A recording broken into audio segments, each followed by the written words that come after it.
Tonight's bedtime story is 2025's version of Mr. Quiet, read by the same artists.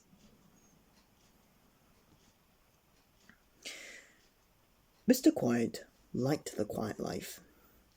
He lived quietly in a small little cottage in the middle of a wood. The problem was that small little cottage was in the middle of a wood, in the middle of a country called Loudland. Everything and everybody in Loudland was noisy. Oh, the noise! Dogs didn't go woof like dogs, you know. They went woof. People didn't shut their doors like you or I would shut our doors. They slammed them. Bang. People didn't talk to each other. They shouted at each other. Hello! Hello! They shout as they met in the street. And you've heard about something being as quiet as a mouse, haven't you? Not in Loudland. They had the noisiest mice in the world.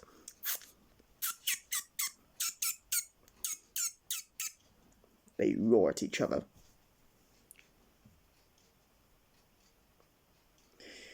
Mr. Noisy would have liked living in Loudland. He had loved it. But Mr. Quiet didn't.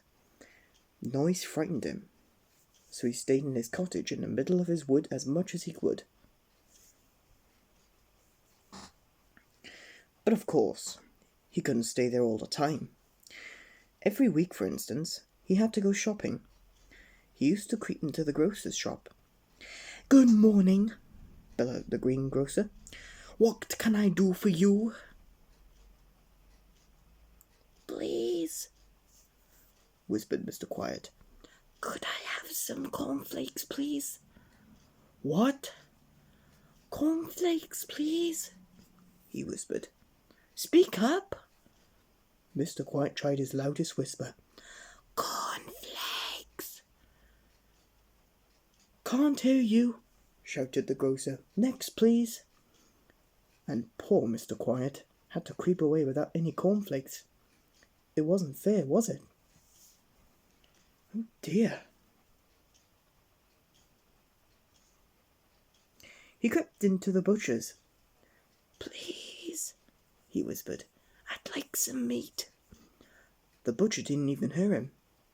He was humming to himself, loudly and fearlessly. Mr. Quiet tried again. "Please," he whispered, "I'd like some meat." The butcher started to whistle. It sounded more like a burglar alarm than a whistle.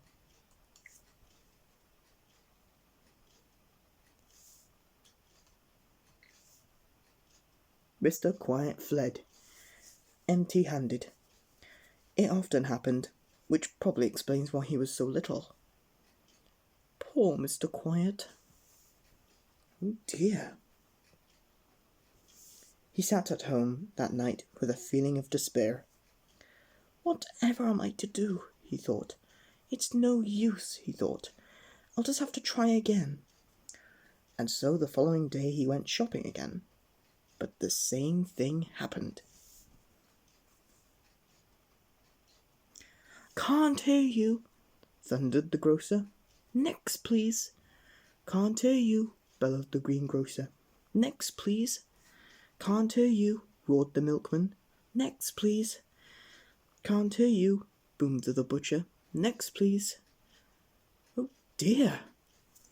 Poor Mr. Quiet went home and went to bed, hungry.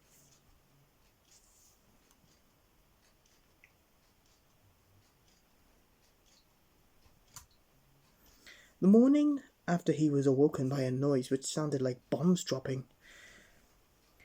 It was the Loudland postman knocking at Mr. Quiet's door. Mr. Quiet went and opened the door. "Morning," shouted the postman. "Letter for you." Mr. Quiet took the letter into his kitchen. He sat down to open it. He waited until the noise of the postman's footsteps died away.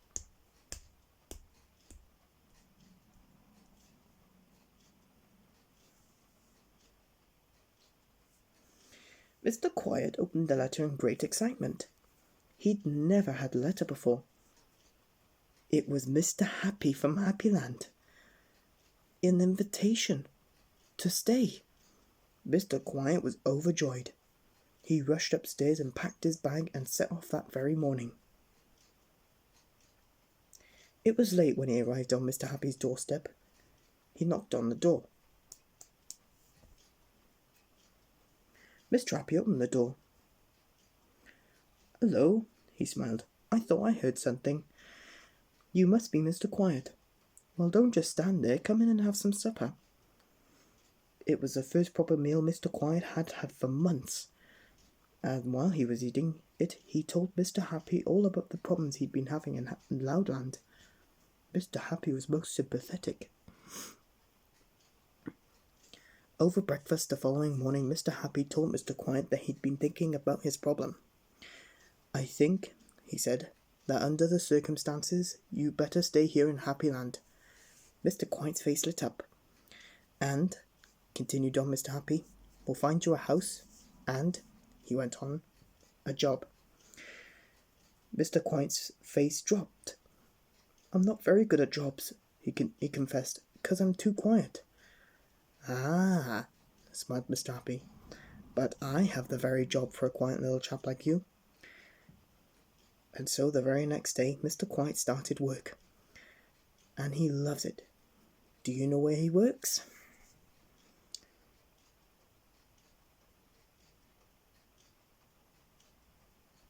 In the Happy Lending Library.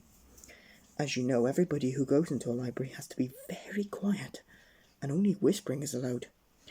What a clever idea of Mr. Happy's, is it, wasn't it? And these days Mr. Quiet is as happy as can be. Why, only the other day. Do you know what he did on his way home from work? He was so happy he laughed out loud. Can you imagine?